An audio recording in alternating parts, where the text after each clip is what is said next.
Je vais détruire ton commerce et tous tes clients viendront chez moi. Je veux que son commerce échoue et que tous ses clients deviennent les miens. Prends ça et verse-le dans sa marmite pendant qu'elle n'est pas là. Les gens mangeaient, buvaient de l'eau et la remerciaient. Sylvia se sentait fière. Mais peu de temps après, des cris éclatèrent. Quelqu'un se tenait le ventre. Un autre courait en urgence. D'autres encore criaient qu'ils avaient besoin de toilettes. Rapidement, les gens se mirent à courir dans tous les sens, pliés de douleur. Certains en pleuraient, d'autres suppliaient qu'on leur donne de l'eau. Certains n'avaient même pas le temps de s'éloigner et se soulageaient derrière les bâtiments. Sylvia resta figée, complètement perdue. Pourquoi cela lui arrivait-il à elle et pourquoi pas à Tantipropre? Le soir même, toute la zone était au courant. Le lendemain, les avertissements circulaient de bouche en bouche.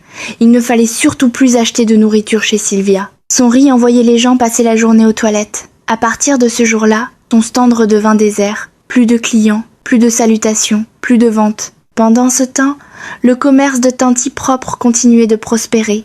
Pire encore, de nouveaux clients arrivaient, curieux de voir par eux-mêmes cette femme dont tout le monde parlait. Et Tantipropre, comme toujours, continuait à cuisiner, à sourire et à vendre son riz comme si rien ne s'était jamais produit. Sylvia, elle, restait seule dans sa boutique, observant malgré elle que tout ce qu'elle avait tenté de détruire devenait encore plus fort. Le lendemain, elle ne sortit même pas. Honteuse et confuse, elle se posait sans cesse la même question. Comment Tantipropre pouvait-elle ne pas être une sorcière? Elle avait essayé de ruiner son commerce, et c'était le sien qui s'était effondré. Plus elle y pensait, plus la colère montait en elle. Un matin, elle prit une nouvelle décision. Si elle ne pouvait pas l'attaquer de l'extérieur, alors elle agirait de l'intérieur. Le jour même, Sylvia se rendit au stand de Tantipropre. Elle s'inclina respectueusement et lui parla avec humilité. Elle expliqua que sa propre activité avait échoué, qu'elle n'avait plus d'argent et qu'elle demandait simplement la permission de l'aider. Elle proposa de laver les assiettes, de servir les clients, de nettoyer, de faire n'importe quelle tâche. Tantipropre la regarda longuement en silence, puis lui expliqua qu'elle travaillait seule depuis 8 ans, parce qu'elle aimait la tranquillité et éviter les problèmes. Sylvia se hâta de promettre qu'elle ne causerait aucun souci. Après un moment de réflexion, Tantipropre accepta finalement. Intérieurement, Sylvia souriait. Elle était heureuse. Elle commença à travailler aux côtés de Tantipropre.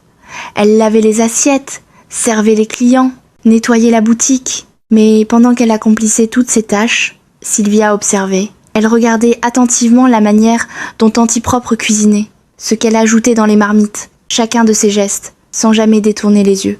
Les jours passèrent, puis les semaines. Et pourtant, Sylvia ne remarqua rien d'inhabituel, aucun ingrédient étrange, aucun objet mystérieux, aucun rituel caché. Tantipropre cuisinait simplement comme n'importe quelle femme. Malgré cela, les plats continuaient de se vendre sans interruption.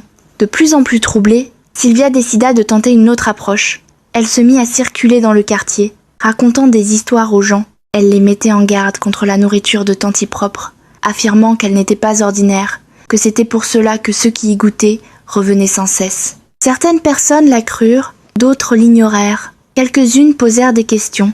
Si la nourriture était dangereuse, pourquoi continuait-elle à aider à la vendre? À chaque fois, Sylvia changeait rapidement de sujet, incapable de répondre. Pendant quelques jours, l'effet de ces rumeurs se fit sentir. Il eut moins de clients.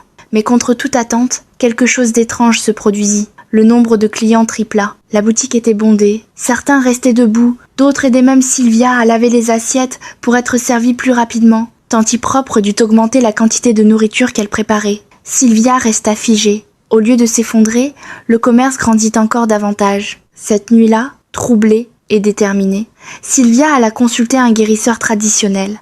Elle lui expliqua tout ce qu'elle désirait et lui demanda également un talisman pour faire prospérer son propre commerce. L'homme l'écouta attentivement et lui remit ce qu'elle avait demandé, une culotte blanche et un objet censé porter chance. Sylvia rentra chez elle en serrant le paquet contre elle.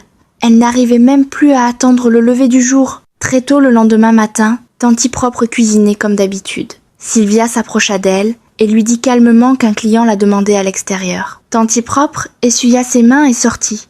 Dès qu'elle disparut, Sylvia agit rapidement. Elle sortit la culotte blanche que le guérisseur lui avait donnée et l'enfonça profondément dans la marmite de riz gras, s'assurant qu'elle était bien dissimulée sous la nourriture. Quelques minutes plus tard, Tantipropre revint, affirmant qu'il n'y avait personne dehors. Sylvia haussa les épaules, prétendant que le client avait sans doute déjà quitté les lieux. Lorsque le plat fut prêt, Tanti Propre commença à servir les clients sans l'aide de Sylvia, qui avait disparu. Soudain, Sylvia revint, accompagnée de plusieurs hommes, visiblement en colère. Devant tout le monde, Sylvia cria que cette nourriture n'était pas normale, accusant Tanti Propre de cuisiner avec des vêtements sales. La foule s'arrêta net. Certains se couvrirent la bouche, choqués.